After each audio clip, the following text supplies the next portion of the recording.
Hi, Bashar. How are you? Perfect. And you? I'm doing very well, thank you. All right. Please proceed.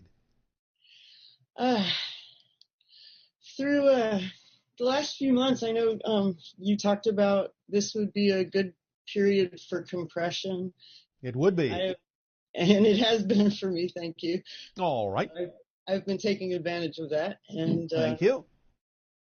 meditating a lot. And I remembered also that we had talked about once imagination being a great tool for elevating my frequency and using the marker of the the visitation that I had 10 years ago and remembering Yes. that. And May I ask you a question? yes, Are you experiencing stress?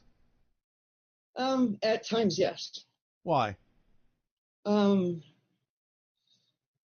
my life has changed drastically. Why should that cause stress? There's still a lot of uncertainty. Why? Uncertainty about what? Uh, my future. Do you have to be certain about what's going to happen in order to know that whatever's going to happen is going to serve you in a positive way? No. Then why are you so focused on the specifics instead of allowing for the holistic understanding that whatever happens, you're going to be able to use it in a way that serves you? Knowing that, why would you need to know the details? Right. Do you understand? Yes. Is this helping? Yes. All right. Let go of that need, because that's another form of insistence.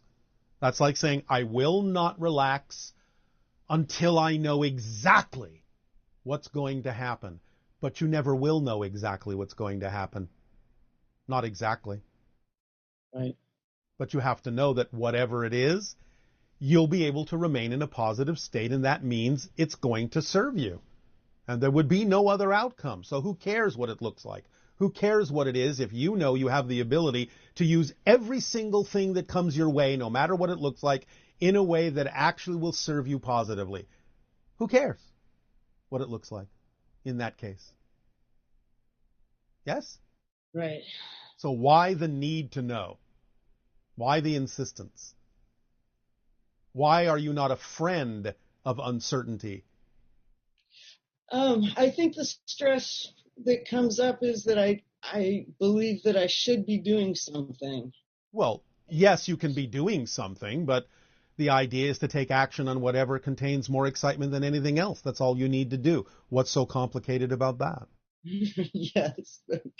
As I was saying, everything's changed so much and I'm trying to So, figure it out. well, what do you mean? It's not difficult. Remember when we talked about the idea many, many times of acting on your passion, we didn't necessarily mean it had to be a career or a large-scale project. We meant at every moment you have options available to you that are simple, everyday options. Taking a walk, reading a book, talking to a friend, eating a meal, watching a movie. Just pick the one that has more attractiveness, more excitement, even just the tiniest bit more than any other thing that you have the ability to take action on, and do that first. And when that one is up and you can take it no further, or there's no more excitement in it, do the next thing that contains more excitement, even on an everyday level. What is so difficult about that? There's not. And I've been doing that, but I've been guilty about not working because I've been meditating all day. Well, is there something that you would love to be doing that you're not doing?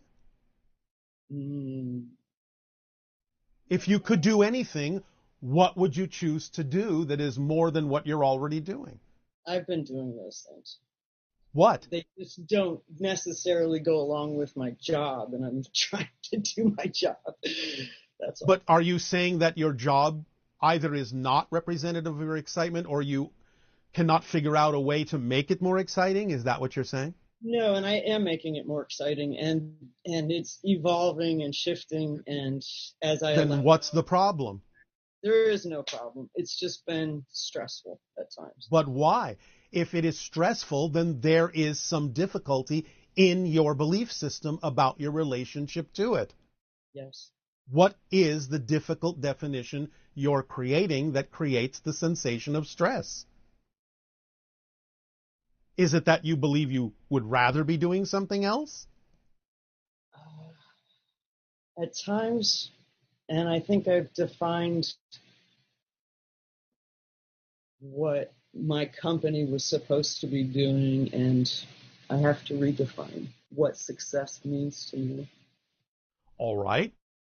Well, again, remember that you have to also give yourself the opportunity to act on things that might be more representative of your excitement.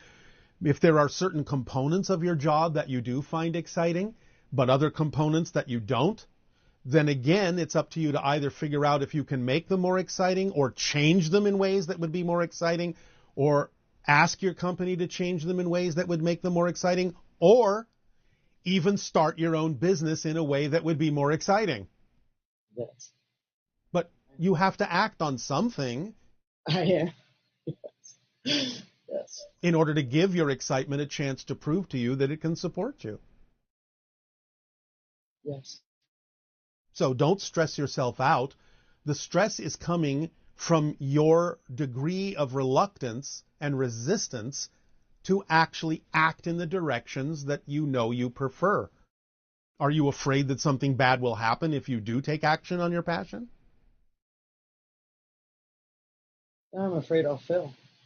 What does failure mean? Mm. How can you fail at being yourself? That's all this is about. You can't be anything other than yourself. So how can you fail at being yourself? Because that's what acting on your passion means, being your true self. You can't fail at being your true self. Even if the outcome isn't what you expected, you still haven't failed because you're still experiencing that as yourself. Yes. In a sense, failure is an illusion. There's no such thing. There are always learning experiences, if you want to define them in a more positive way, that can help guide you and refine your activities to make sure you're more dialed in to what you would really rather be doing. But you don't have to define it as a failure, because that definition simply doesn't work for most people.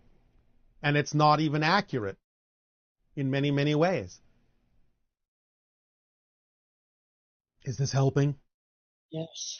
Are you sure? Yes. All right. Being so confident. Stop being so hard on yourself. I know. Okay. You don't deserve it, and you don't need it. Thank you. It's not working for you.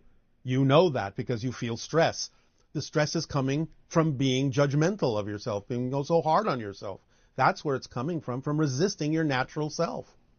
Because you're afraid that you're going to fail at being you. That's not possible. It's not possible. You are laboring under a false premise. Yeah. Thank you. So, pick yourself up and start acting in ways that you would really prefer to.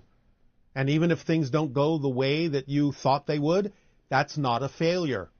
It's an opportunity to understand how to refine yourself. Yes? Yes. You've heard us tell the story about the light bulb and Edison, yes? Yes. Well, why doesn't that apply to you? It does. Then act like it does. Yes? Yes. Be the inventor of your reality. And if this path, doesn't lead where you thought and you prefer something else, and that path doesn't lead where you thought and you prefer something else, continue to refine. Remember, the process is the point. The only point. The only point. The journey is the destination. You have nowhere else more important to be than being with whatever's happening in your life at this moment. Right. Therefore, you're doing just fine if you stay in the moment with it and learn from it and let it guide you to the next action that you will take. Yes. That can never be a failure. Yes? Yes. Does this help? It does. All right.